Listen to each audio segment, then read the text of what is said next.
Look, I missed y'all. I hope you missed me as much as I missed you guys. So, it's Chisa Pennix-Brown. I am back with another episode. My hair is doing what it wants to do today. It's like in a flyaway, just doing all the colors mode. Don't worry about that. But today we are back with another episode of Give It to the People Live. And I'm really excited because this person that I have on tonight, I've known for a while. She's quiet and calm and a very much, to me, an introvert. She might be an extrovert around other people, but she has the most calming way of making you want to buy her stuff. And that's such a good. And just let you know, Give It to the People Live is a platform where we help to just get the word out about small businesses, to build a community, especially Black women-owned and minority-owned businesses. Hey! Yes. So a couple of things that happen at Give It to the People Live. When people say good stuff, so this is Tambourine. Okay. Tambourine. Uh-huh. And whenever people say really good things, I have to pause them, honey, and we have to bring Tammy in because it's a good spirit. It's just resonating with us. All right. Yeah, do it. And then that helps people to get the point, because sometimes people, I think they may glaze over some things. So when you say some wonderful stuff, I'm going to go ahead and bring her out. Okay, cool. Since you jumped in, and for some reason I was having technical difficulties, No problem. I want to let you introduce yourself this evening. Okay, cool. So first of all, can you hear me pretty good? Yeah, I can hear you. Okay, good. All right. Well, my name is Camilia Majette, and I'm the founder and CEO of Nyla Shea. And so Nyla Shea is an all-natural, holistic beauty and body care brand. We use only all-natural ingredients, certified ingredients, finest certified ingredients, and ethically sourced ingredients as often as possible, fair trade ingredients. So that I've been in business for going on, oh, can you hear me? I have a bit of an echo. Okay. Yep. Do you have an echo on your side? No, you sound fine over here. Okay, cool. So I've been in business for about 7 years, and then actually officially in the LLC 5 years. Okay. And I think that's about it, really. Okay, first of all, that's not about it. That's the general, just the little tip of the iceberg. And since I've seen you speak at a bunch of things, I know a lot of stuff that maybe other people don't know about. But let's start. And for some reason, my phone is trying to do this dying thing, so I'm gonna have to run over there and get my plug and come right back. Okay. But let's start with your education first, because you're not doing what you went to school for. And I think, to me, that's an important factor, because sometimes you may want to do one thing and then your business takes you in a different direction. And I think personally, some people will be like, well, if you went to school to do this, why aren't you doing that kind of thing? So did you get like any blowback with what your degree is in, and then you decided, okay, well, you know what, I'm going to make natural ingredient products? Yeah. Okay. So basically my backstory, right? Yes. Okay. Yeah. So I have my undergraduate in journalism and mass communication with the concentration in broadcast production from North Carolina A&T. So I'm an Aggie alum. And I got my master's in health service administration, right? So I'm not really working so much in my career, with my degree at all too much. You know, now I see that I'm getting little pieces here and there. I'm learning from school. But no, I took a different direction, definitely. When I was in school at North Carolina A&T, I worked a part-time job as a pharmacy technician. Okay. And yes, I was there as a pharmacy tech, and that's where I kind of got the background of, you know, learning more about how to make compounds out of ointments and creams, and dispensing medicine that way. And so I learned more of, like, you know, the pharmaceutical side. Yeah, not traditional, not like holistic, but more right? Eastern tradition. Yeah, right. And so, you know, so from there, I decided, you know, I was doing that for a while. I wanted to do something else. I really didn't like too much of what I was doing. The pay wasn't good either, right? So I started, you know, working on something else. And then at that time, I had my kids, and they started to develop skin conditions, eczema, not psoriasis, eczema, very dry skin. So, I wanted to give them a more of a holistic way of healing their bodies as well using natural ingredients. So I was doing some research on that too. So from there, that's when I said, you know what, I'm going to start making my own natural products, right? And I started doing that. I started first with my shea butters, which was really easy. Not really easy, but somewhat easy, easier than the soap making, right? And then I just went to different products after that. I only really had like 3 at that time, right? So you started with 3 products. Well, first I started with the shea butter. That was one, the whipped body butter. And then I went on to sugar scrubs, which was another fairly easier one, exfoliating. And then I went on to the soaps, which was pretty intimidating because of using the sodium hydroxide, the lye, and the water, because it can be toxic, right? So I did that last. Yeah. So I started from there, and then I was just selling my butters on the side.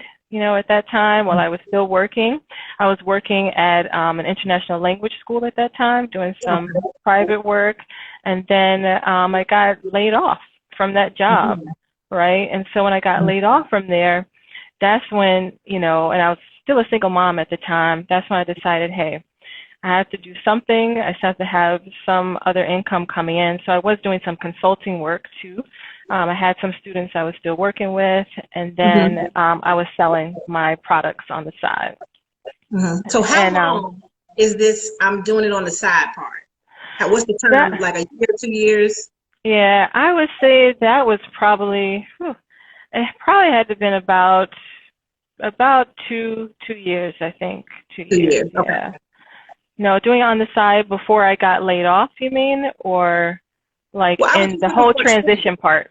Yeah, like so for total. So you started when, you had the job, then you got laid off, but you were still doing it on the side. Yeah. So then when you transitioned and said, no, I'm going to do this full time, that first like doing it on the side was like a 2-year time frame?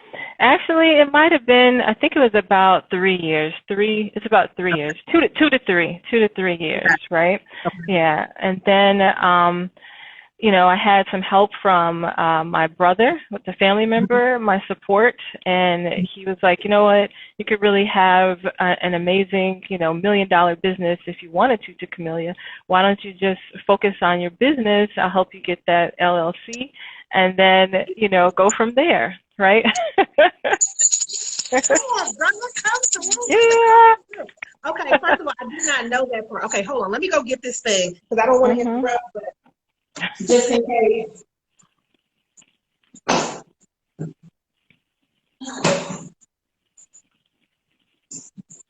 This is what happens when I go on vacation. I'm used to having everything set up completely, and go on vacation, and you forget to put your charger thing back into the thing, and then it's like, okay, okay, so your brother said you could have $1 million business. You could do some stuff. He said he would help. Did he help like work-wise, money-wise? How did that work out? Well, he helped out both, work-wise and money-wise. So with the money-wise was just really, helping to get that initial startup of getting the LLC, right? And then also, he helped out money-wise by me not being able to pay a lot of my rent too, at that time. And I was actually paying rent to my father. So anyway, that's another story. We're not even going to go there. That's a whole thing. Yeah, let's not go there. But anyway, so, he helped me because I wasn't married at the time. I was single, 2 kids, laid off doing private work, and then still, and then, I also went ahead and, I took initiative to start looking at different things in the community to see how I can, and this is one thing he also mentioned too, do your research and look at what you can do in your surrounding areas and spread a bit too, right? And I actually met you at, what was it? I remember first seeing you, I think it was like at the library. I went to see, I think it was like 2015, when you were teaching a class there. So, and it was through the Small Business Association, right? I think so. Yep. So yeah, it was ever since then. And then, you were just so inspiring. You still are. So you are. You are amazing, girl. I tell you. I love it. Oh, look, but I always Yes. ask somebody like, how do we meet? Because sometimes I can remember I was thinking it was Nussbaum Center, but I knew it was through the Small Business Center in some way, shape, or form. So yeah, but the library classes, part of me misses them because they used to always be so nice and big and filled with people with all these wonderful dreams and stuff. And then the other Yeah. part of me is like COVID. So Yeah. Yes. but I do miss that interaction. And I think when people, come to things in real life, I do think it impacts them a little bit differently. Mhm. And I don't know, maybe it's different now because in a lot of ways you don't have a choice, but Mhm. making that commitment to come out, which classes then were like Tuesday nights in 2015, every Right. week to say I'm going to come out Yeah. of class, like that's a big thing. But I'm Mhm. glad that you did. So then after that, what happened? Yeah, so after that, I started, like I said, looking into other little classes, different community things that could help me, like such as the Passion Purse program through the Y. I heard about it from a cousin of mine, and she was like, hey, this might be something that could be really useful for your business since you want to start it. Why don't you, try and see if you can get in? And, I remember like couldn't get in contact with anybody, but I just rode by there and I said, you know what, I'm just going to see if somebody's there and I can get in somehow, by filling out the application or whatever. Yeah. But like, I was just really, what do they call it? Guerrilla marketing myself and my business, so going from, I remember, with my products, I wish I had the jars, but I first started with these black jars, black 2-ounce and 4-ounce, black 2-ounce and 4-ounce jars, right? And I didn't realize that, with using black jars, that the heat with the heat from being out in the sun, would mess up and melt the product, right? So just learning that trial and error. But I remember taking my jars, going down like Elm Street, to going to Winston, going to different places, trying to get my brand in there somehow, And so since I didn't really have much experience on the business side, so that's why I went in and took, like I said, some of those classes and then did a lot of research on my own and reached out from there. Now, one thing I can say, so I'm glad you just transitioned me right into some stuff that I wanted to ask anyway. I have personally seen your brand grow, but also change.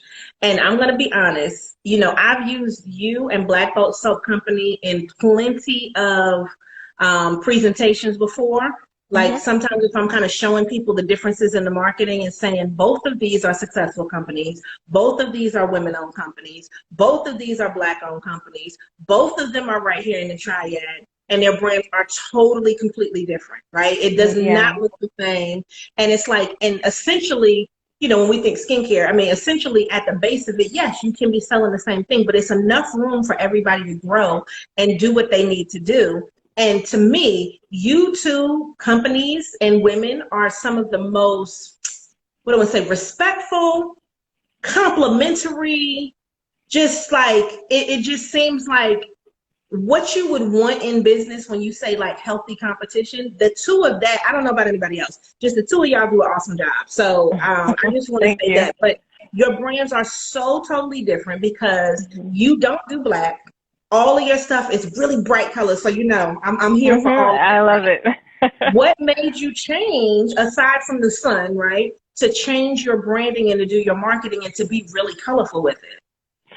Well, I've always loved colors too. A lot of people think that because, if you're a covered Muslim, that you got to wear all black or, these things. And I mean, I love black, yes, of course, but I love color in general, I mean, my logo is a peacock, right? So the peacock's feathers, the peacock it's a male, but he's so beautiful and elegant, and graceful with those colors. So, and I think colors they help liven, any situation or any room, you know. You look, I'm like, Yeah, you know, all the colors.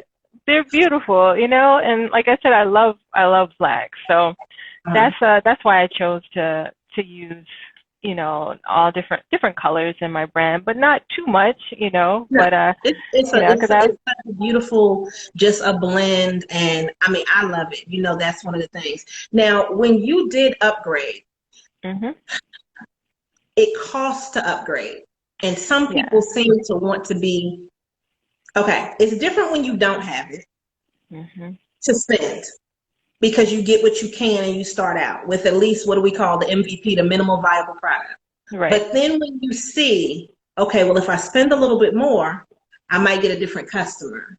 Have Mhm. you noticed that because you improved your branding and you spent more, and I'm specifically more so talking about your boxes, because your Mhm. boxes have color inside, outside, and they're completely branded. Mhm. So if I you wish were I first could starting show and you're you. trying to do a box, yeah, pull it in here. If you got one with you, you can throw it up. Well, I didn't leave it out. I just didn't bring it Oh, out with me. I should have. I didn't bring it yeah, out it's with okay. me. No, it's okay. They can look at the pictures on Instagram. Uh-huh. But if you starting out, you can get a box and then usually people put a label on it.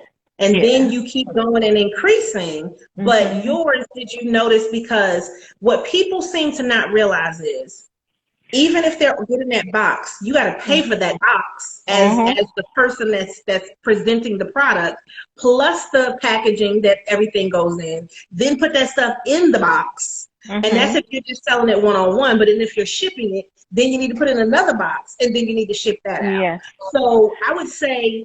But have you noticed that shift in your customers once you change your marketing? Or do people say, oh, that looks so expensive, and then maybe they're Mm. surprised. You know what I mean? Like that look makes it feel like, oh my God, it's so luxury. Mhm. Yeah. Well, I would say, you know, both, you know, because Okay. especially when I first started, Mhm. when I first came out with the new brand, you know, Mhm. the not new brand, but the new design that I had, Mhm. because I went through so many different variations of, you know, from my logo to the jars to the boxes, and it took Mhm. time and money, and to my labels too. You know, my labels Mhm. are definitely, I mean, they're costly at first, especially, you know, even now they're still somewhat costly because I have to be able to purchase a good amount of them, like at Well, least, yeah, bulk, like at least 1,000 or so to get really good prices, right, on that okay. individual one. But, you know, just because I did take the time out to do my research, I knew the market that I was trying to get, that niche customer, because like you said, you know, both the black belt and I and other brands, you know, we're different, right? And Mhm. so I chose to be that way. I wanted to be different from those because, you know, I wanted to make sure I had UPC codes, you know, so that I can eventually get my products into Target or to, you know, or some of these other locations, you know what I mean? So, you know, I looked at that first, and then I wanted to be a brand of more of an experience for my customer, you know, Mhm. and have more of that holistic experience and more of a luxe upscale kind of company. You know, that's what I wanted, right? And that's what I Yeah. continue to do. And I have a new product line that's out too. Okay, groundbreaking news, that new product line. What is it? What Yeah, is it? check the website. So the products are just all facial skincare, facial products. So they're masks, they're toners, they are hydrosol mist and serums as well. And so that's actually a different line from the more colorful one. That one is more of a chic, more of like you can take a look at some of the pictures. I wish I Yes. had them up there, but it has like some blue and then gold, and it has a bit of Mhm. gloss there. So Okay. it's a little different, you know. It's not real colorful, but it's colorful. You But it know, it's stands like a out. chic. Yeah, it stands out. It's different, you know. So Yes. and all of that took time, and it did take money, you know, of Yep. course. But you know, when I first started out, I had my Avery labels that I used to print at home, you know. Avery. Avery will come You through in the know? clutch. Going over to Office Yes. Depot, honey. Get Yes, some Avery. yeah. But you know what I don't think that people realize? They do once they get into it. So anybody that's listening, if you're a new business and you're just trying to start up and you want to do this type of line, skincare things get wet.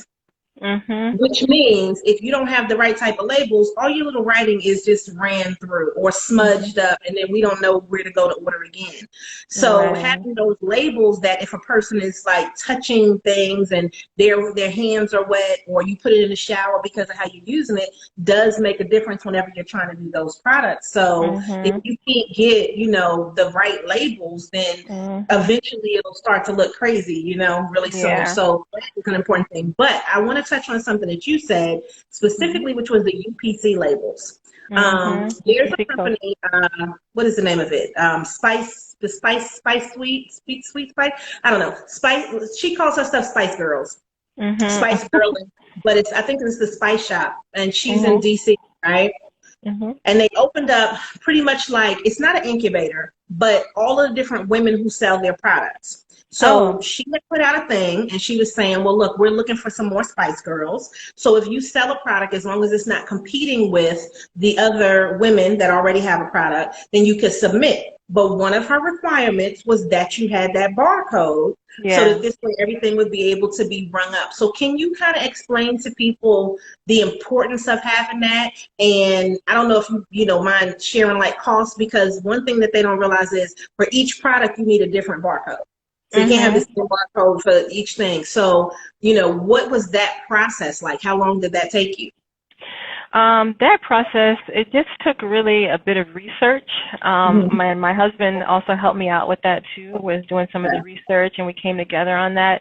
So I can't remember exactly the cost, and I can't remember the website, but I can send it to you so you can share it if you want later.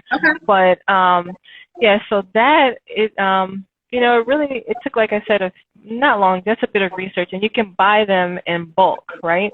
And so I forgot exactly how many you can get at a time, but having that UPC code helps so that, when it keeps helps you with your inventory, right?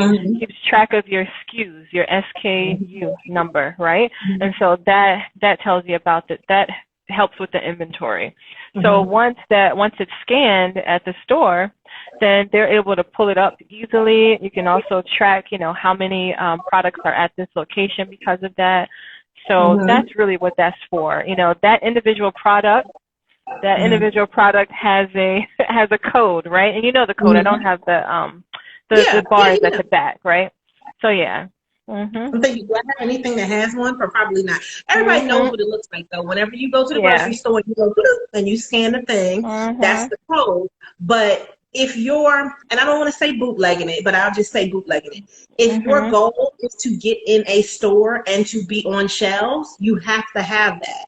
So if you're thinking with the big goal in mind, then you need to make sure that you research it and that you also have the money to buy it at some point in time, because you're not going to be able to get into the big stores without having it. Yeah, exactly. Hold on, I can show you if you give me 1 second. Okay, you're good. Let's see. Yeah. So they're like this. You can see it. It's kind of backwards, right? Yeah, but so and I did this on purpose. I wanted to make sure that my product had made in the USA and Greensboro, North Carolina, and then you have the code right there, right? All of it. Yeah. So it's locally owned, right? And then it's I have my code there, so people can support me. And also, I think I got my website there too. And at one time I had this is the second iteration as well, because I also had the QR code there, but I took it off. I took that off. Yeah, so. Okay. Now, what made you take the QR code off? Was it just a spacing or size? No, I think it was, I just felt like people weren't using it anymore, and now it seems like people are using it more. Super bad. So, but it was necessity that, because you remember, what was it, maybe 5 or 6 years ago, QR codes were the hot thing, the new thing. Yeah. And then it just kind of went off. And then now you can't go anywhere without seeing a QR code, and that makes a huge difference now. But they can still go to the website. It's not like you don't have that there. Yeah. Exactly. Do you find that having the Made in the USA and specifically Greensboro, North Carolina has been helpful? Have people noticed that or paid attention to it? I think so, definitely so, because people love, especially, using locally made products if you're wherever you Mm-hmm. are, right? Mm-hmm. And then even having like the USA part is good too, Mm-hmm. because a lot of the big box brands, they're getting their products made in, in Asia or Mexico or Everywhere. whatever, right? Yeah. So, And where we're having it saying, that it's, yeah, you know what I mean? yes, I'm making up words, right? This is made in Williston. Where's that at? I don't know. Williston. But no, but I think personally that is a good touch. I think it's a Mhm. smart thing to do, because I'm one of those people. I'm just gonna be honest with Mhm. you. When I find out that a person is local, when I find out that they went to school here or something like that, Mhm. all of that stuff just makes me more excited and makes me want to spend with that person because I feel like there's more of a connection. And I'm one of those people, I call them the little chocolates. I get excited when spending for the little chocolates. They be in there dancing and stuff, and they be like, yeah, Yeah. we're making money with a small business. Like, I Mhm. think that's the exciting part to it. And then when people do reviews or they do testimonials, and it Mhm. sends it back, it gives them that connection that maybe they wouldn't have had with another product. Right, right, I love it. exactly.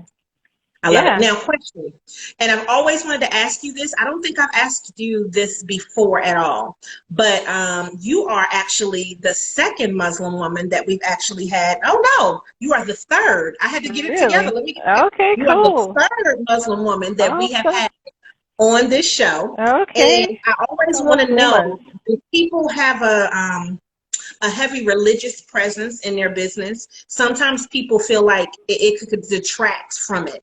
But when you are a Muslim woman and you are full garb hijab, it's Mhm. kind of like, okay, I feel like it's more authentic, if that makes sense. You know what I'm saying? Mhm. Like, as Yeah. opposed to spending with somebody that's just like over there selling the same kind of thing in a lot of ways. Do Mm. you think that that's been a help, or do you think it's been a hindrance with some people, as far as your business goes? Wow. And That's it a may good be a question. tricky question, but it's one of those things where we have to look at, now we got to look at gender and pronouns, and religion was Yeah. always there. So what Yeah. are your thoughts on that? Yeah, well, that's good. Well, it really depends on the situation, because I've Mhm. had several of those things happen, to me, whether, they're good and bad.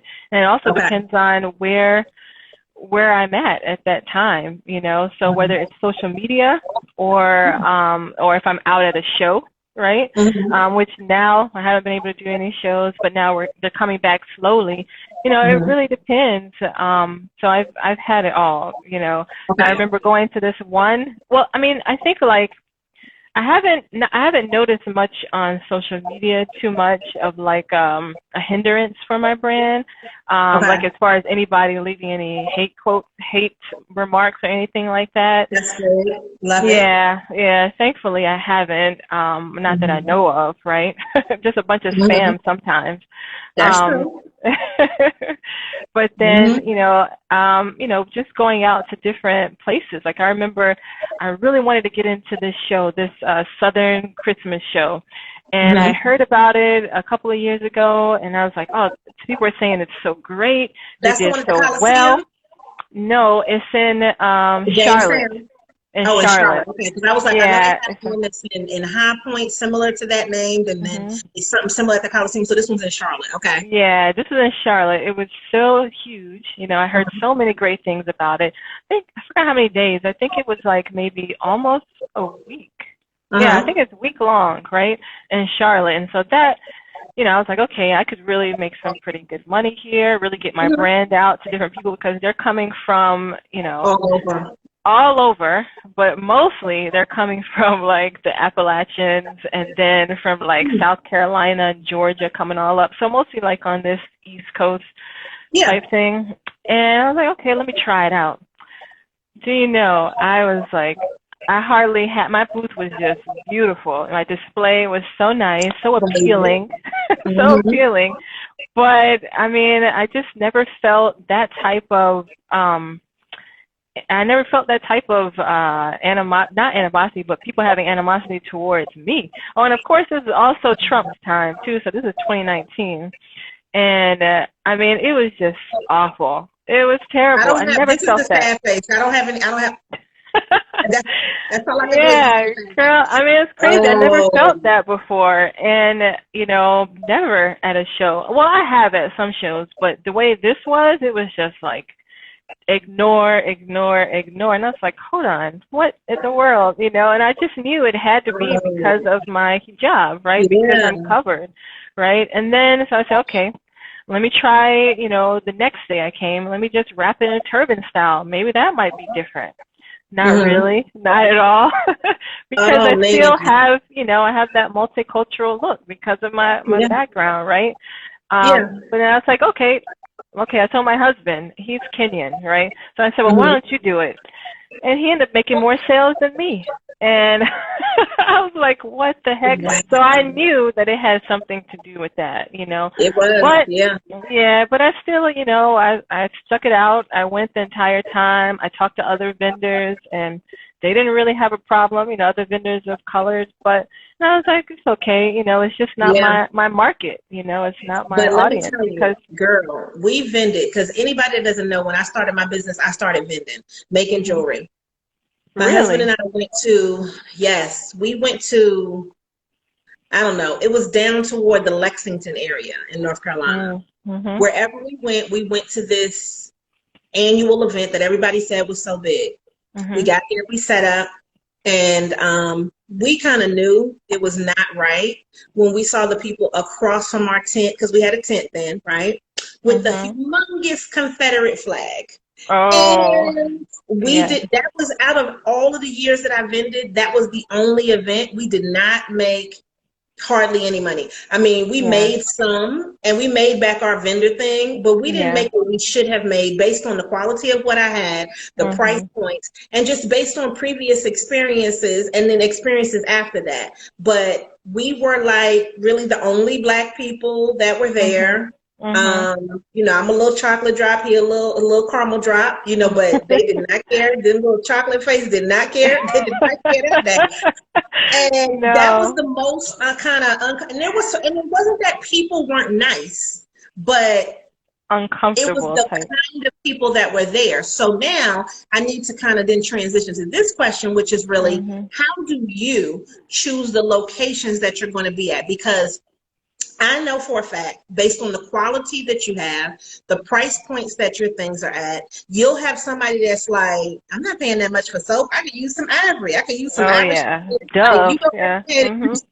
not some Yes. Dove. You go Yes. ahead and use some Dove, and you go ahead and you get that. But it's like, no, this is the quality. And my next question, I know what the next question is going to be anyway, but I just want to know about you specifically choosing the locations, because a lot of people may not know, but you did one of the things that I wish I would have went to before COVID, and you did Essence. Oh And I yeah. I was was about to so tell you proud about of you that. when you did Essence. I was like, how did you do Yeah. Oh my gosh. That was that? Was wow. like amazing to me. Yes, yes, and all of this was in 2019. I mean, there's I so many know. things happened in And when 2019. I'm telling you, we It were was gonna amazing. go that year. Oh, I really? wish, Wow. I wish we Yeah. had went. If we knew that Oh, COVID was gonna come through and crush everything the next year, we would have yeah. went. But it's like hindsight, you just kept feeling like, okay, it's gonna be another one, it's gonna be another one, and so you can go later. Mhm. And I wish I would have went. But how do you Right. Yeah. choose the events that you go to? Because you can't go to, somebody just told you, oh, we having a pop-up shop, let's just put our stuff here, because you know that your customer could be there, but more than Mhm. likely the person that's going to spend more money is not going to be at that place. Right, right, yeah. And at first, you know, I did do that. I did start Mhm. to, you know, I went to these little things that I thought, okay, well, you know, this is might be good for me. I could possibly get some more sales, but then Mhm. I could get my brand out there more, right?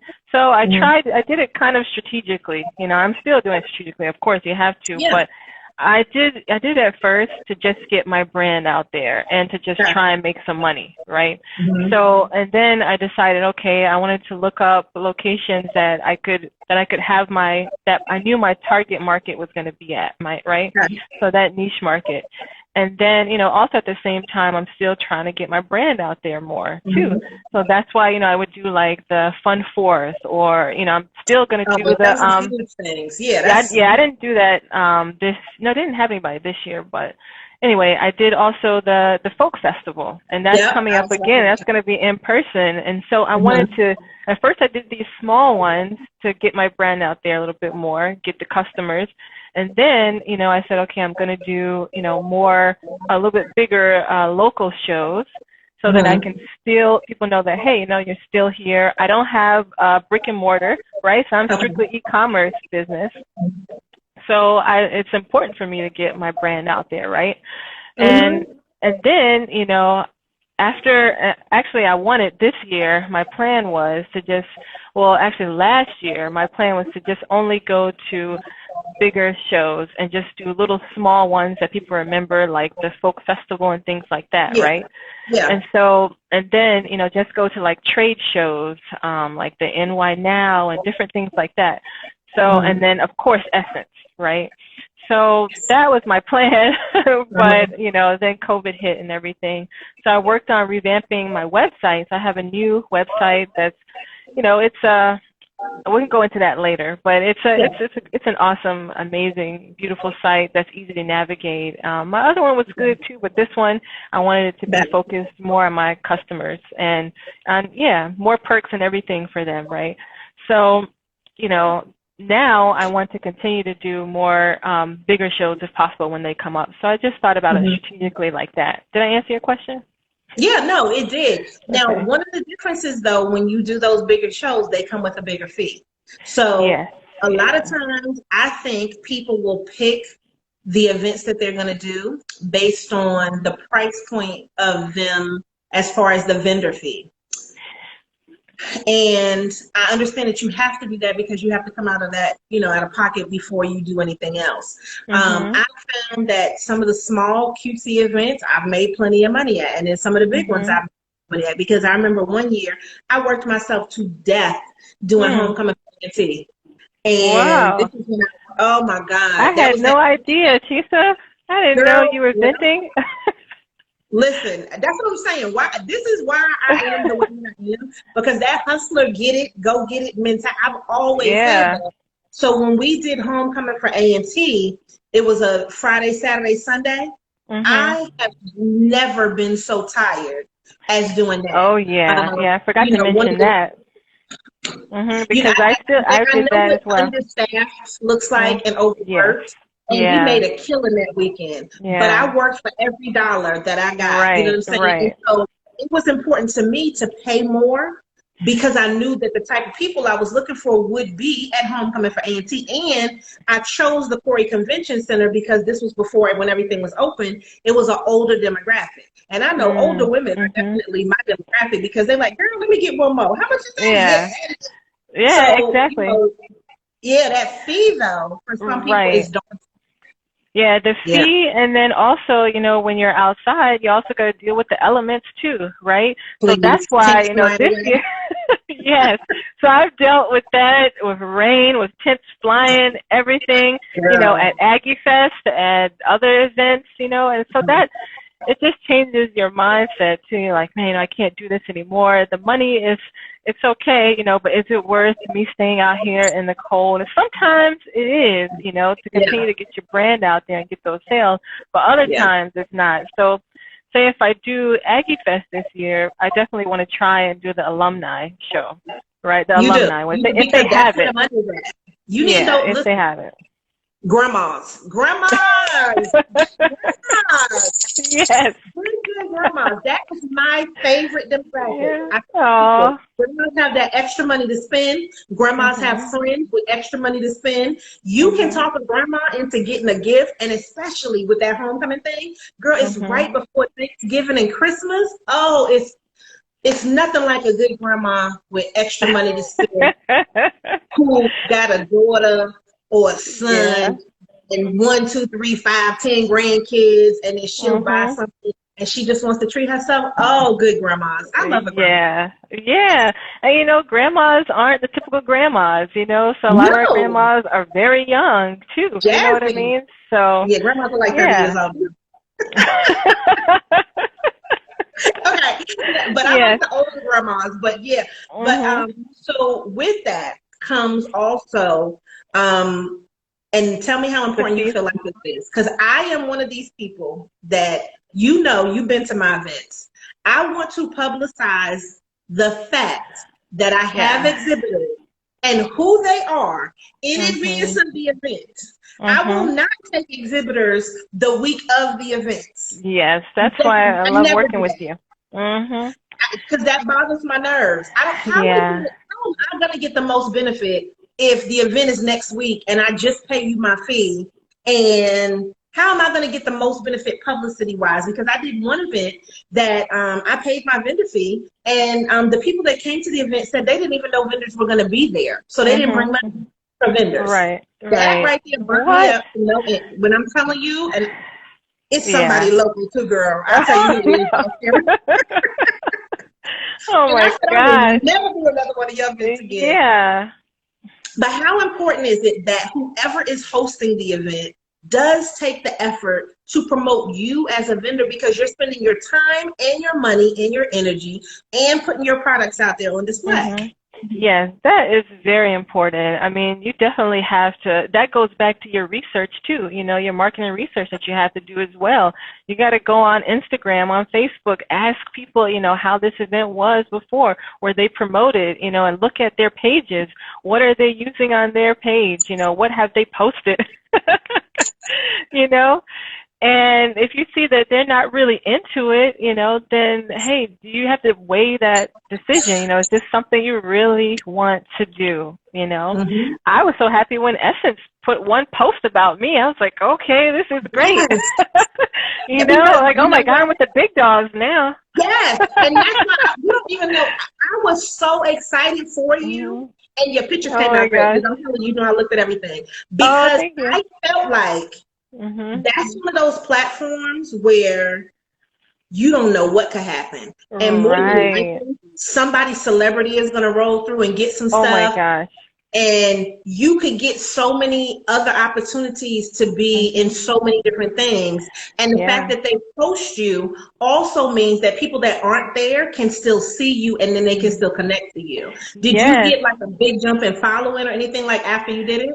I don't know too much about the following. Maybe I did. I couldn't really tell, but I know I still have sales from there. I even have sales from people that are in New Orleans, from California, everywhere. And then, Sales. even during the pandemic, they were like, they'll send me messages. Oh, I'm so glad I found you at Essence and da da da. I had people that were in the UK that came down just for the Essence Festival, and they were like, hey, can I purchase from you? And I was like, oh, not yet, but soon you'll be able to, purchase online when they go back home. And I was like, not yet, but Yes. soon, you'll be able to, Hold right? up, hold So up. just, Did you just say, hold up, so you didn't have the online part when you went to Essence? no, I did have it online, but I Oh, didn't have like the international buying at oh, at that time. international. Because Yeah, international buy. Oh yeah, I had to have oh, that. well, you scared No. me for a second.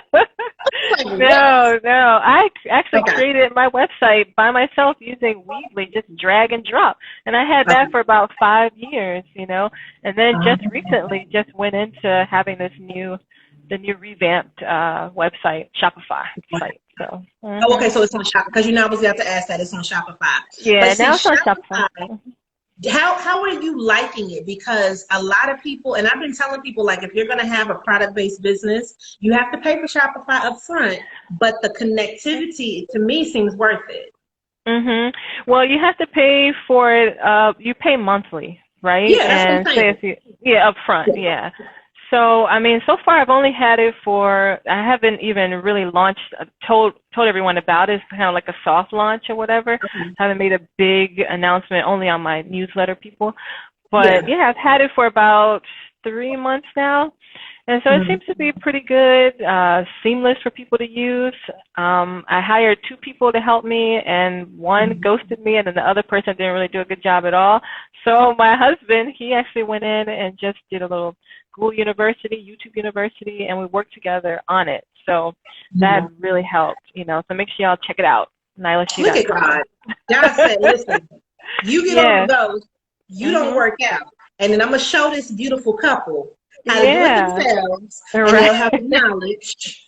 And Yes. that's what, come on, God, come on, work through it. Oh my Yes. God, Yes. you know, like, yes. That's what, you know what, Exactly. don't you think those Amen. things happen for a reason? Because Mhm. you would have just let somebody else do it, but now both of you know how to do it. Right, right, yeah.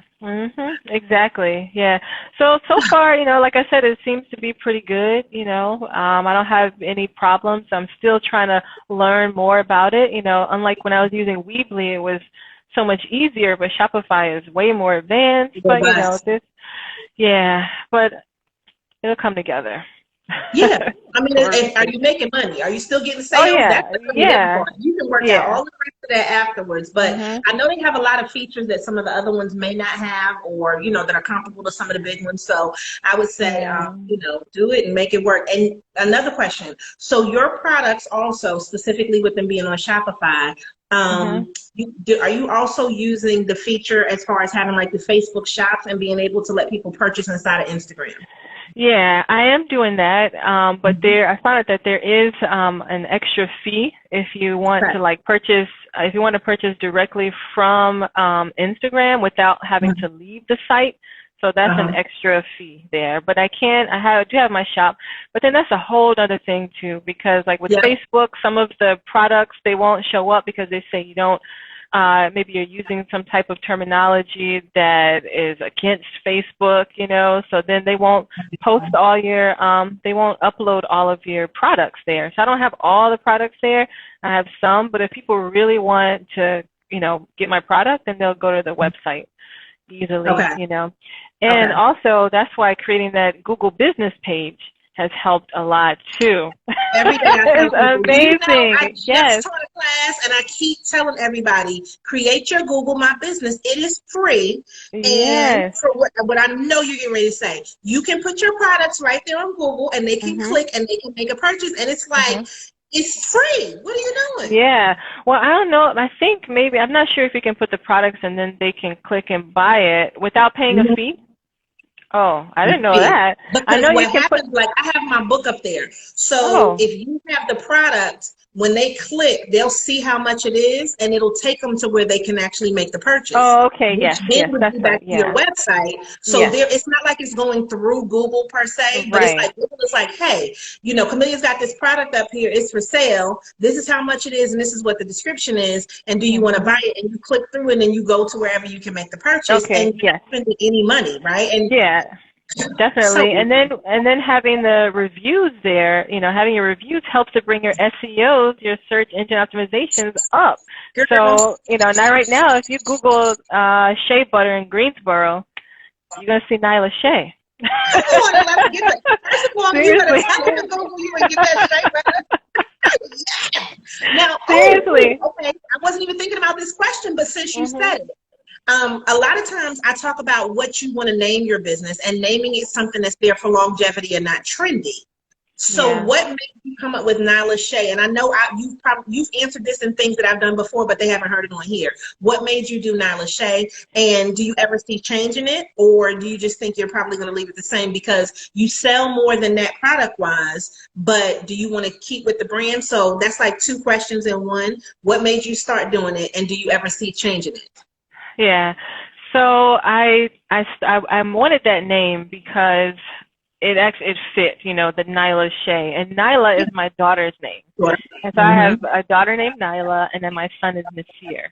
And so Nyla, in Arabic, it means acquirer or one who succeeds, right? So I said, okay, this is powerful. Because even when I name my kids, and I tell people, you got to know what you got to know the meaning of what you're naming your child, right? And so that's what I wanted to have. My business is my child. That's my baby, right?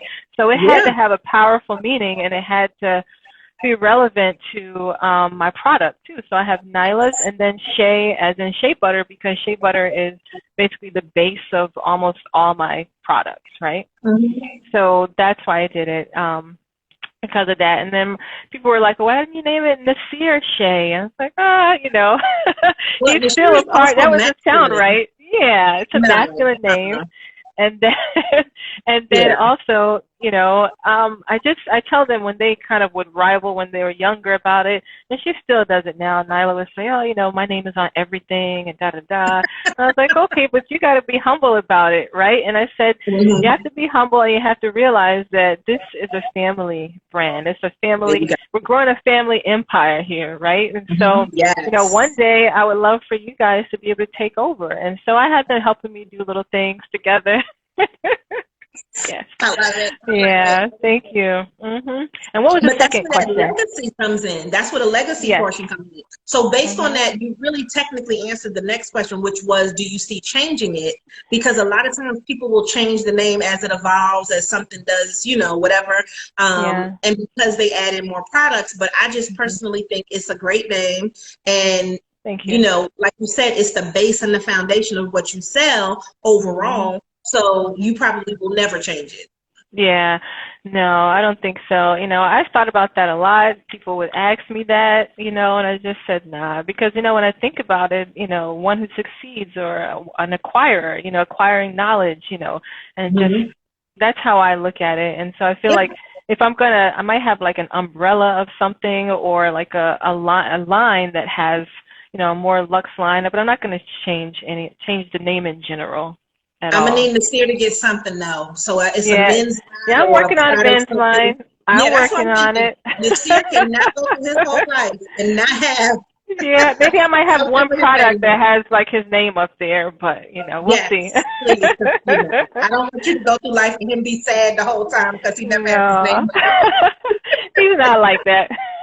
Oh goodness! You're like, okay, Mom, it's all right. Look, I mean, is he living? Is he breathing? Is he making things work? So, all of that. Now, when we talk about the idea of legacy and you saying you want to pass it on to the kids, some people can't get their kids to work. Some people can't get their kids motivated to do anything. But how do you get your kids interested in business and definitely seeing that, this is something that we do that provides for us? How do you get them to have, let's just say, pride in what you're bringing to the table? Because you have some kids that, their parents could be making $1 million and they care nothing about what's going on. But how do you get them to embrace the business and want to be a part of it and then hopefully be able to take over? Yeah, well, that starts from the beginning, from really basically having them do things, little things, whether it's putting, one label on something or counting some money or writing down your inventory if you don't have your POS system together at that time starting off, just carrying them with you, and then carrying them with you, having them to do things for you and getting them to see, because when they're seeing these things and they're picking up, like even now, sometimes I would struggle with it. I say, okay, well, they don't like the business. They don't even want to do anything. And my daughter, she loves bath and body work sometimes. I'm like, okay, she's at that age. She's 13. All right, that's fine. But then you love that your name is on everything. Back in the day. That keeps up a balance. And now I'm just like, I am not going to bed. Yeah, but anyway, so she'll learn.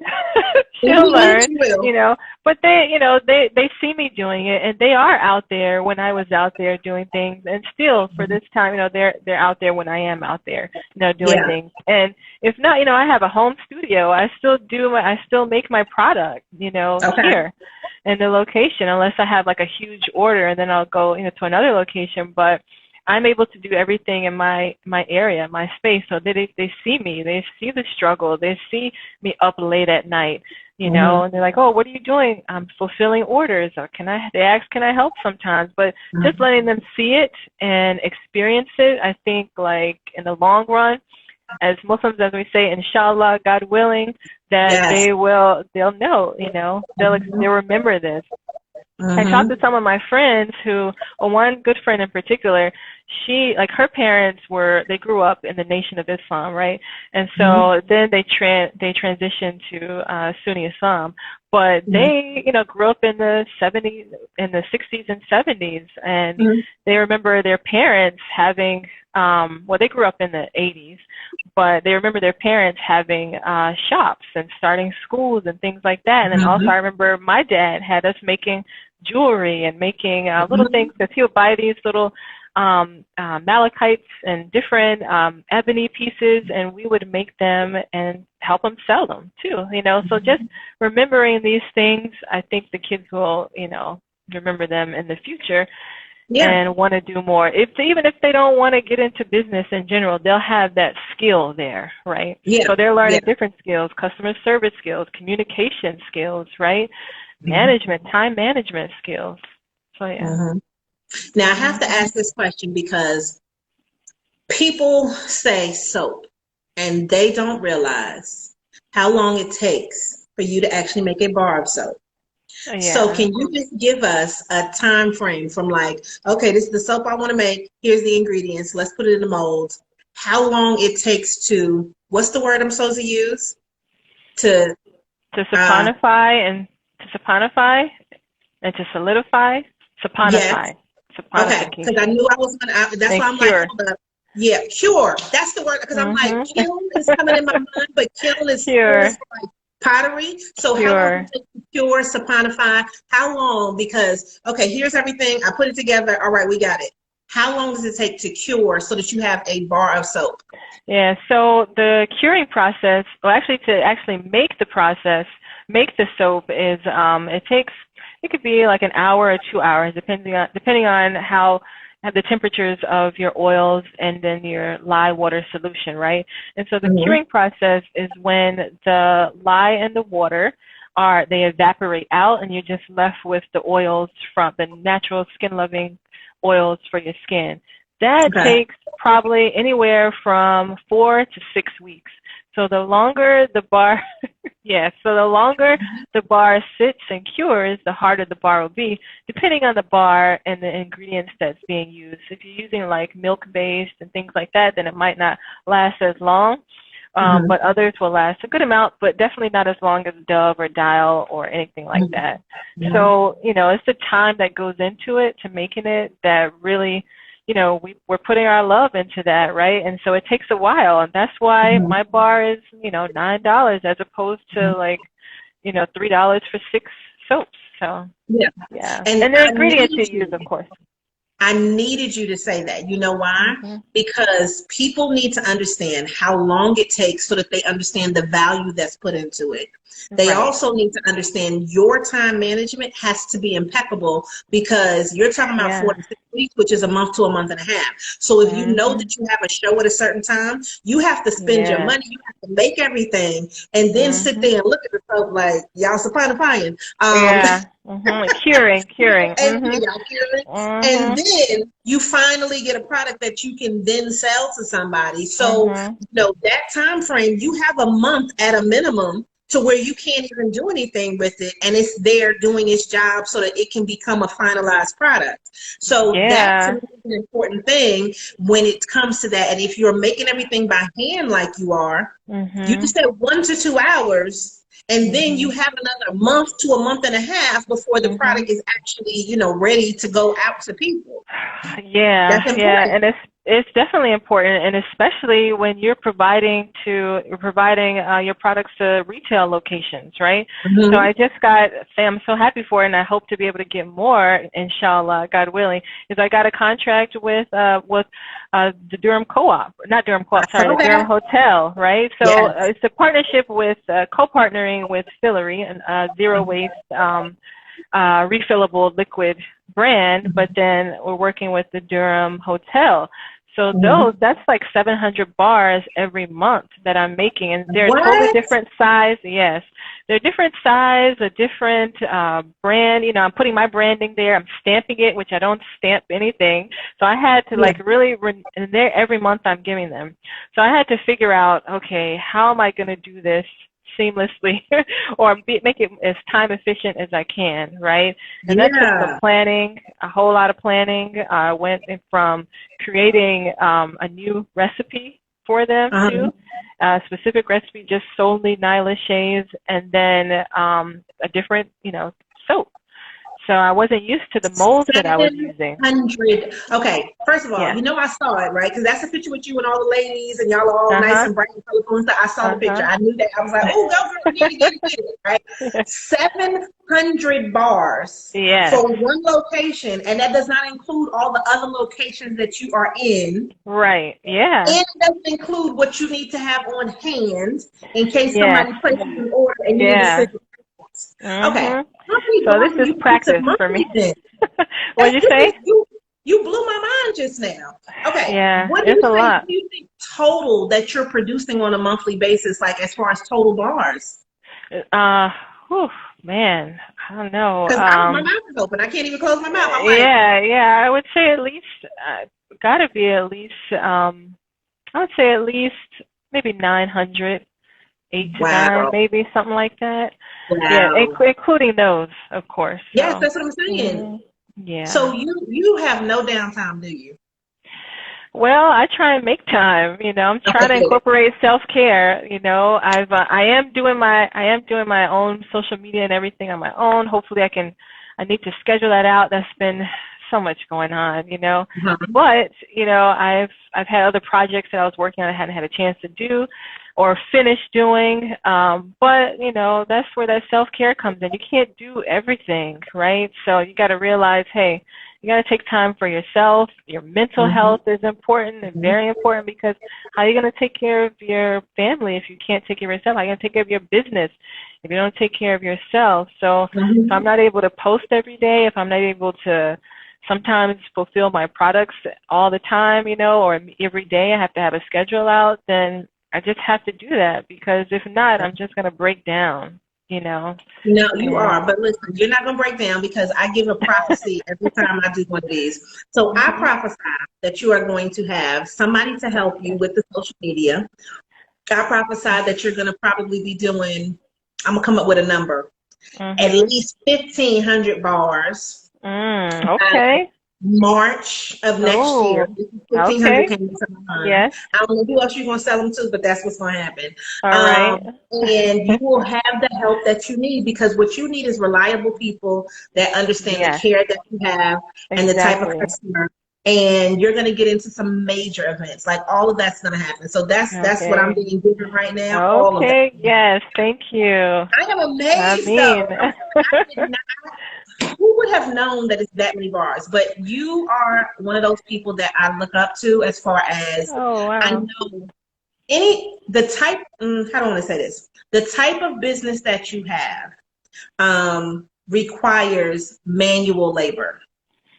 Yeah. And even when you don't want to do it, when that order comes through, it has to be made and it needs to be shipped out. It does. So it's a different beast when you have products that you make. You can just buy some stuff and resell it, but that is not the same thing, and people do not understand when you make your stuff. That handcrafted, bespoke, artisan product that you're getting is you getting a little piece of everybody, of that person when they're making it. So it's my love, my all. Yeah, I mean, that's right. That. I love it. Yeah, thank you. And if I just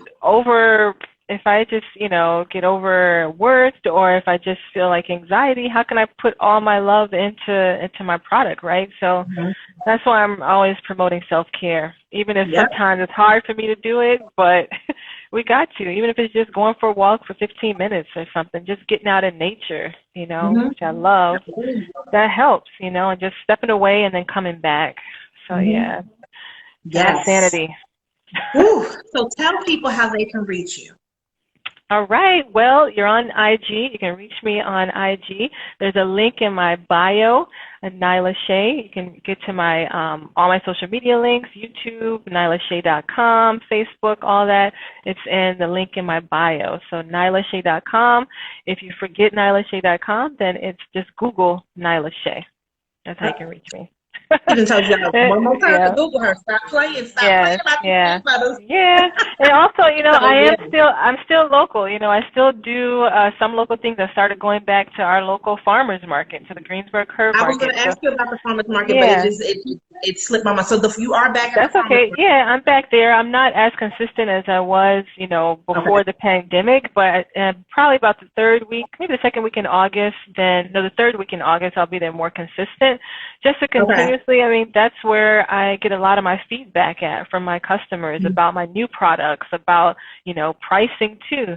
I went there with my new pricing and I thought, okay, people might be shunned because I'm selling $9 soaps as opposed to $8 soaps, but they're still there. You know what I mean? So it's just a good test. Yeah, I'll be there this Saturday too from 8 until 11:30.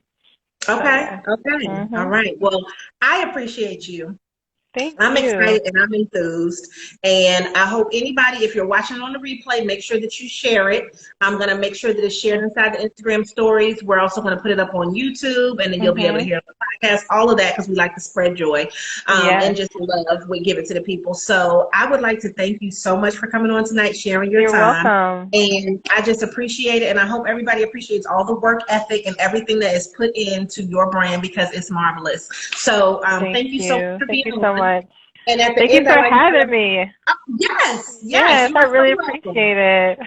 Thank you. So at the end, I like to tell everybody, make sure that you show up and show out and continue to give it to the people. Good night, guys. Yeah, good night. Peace.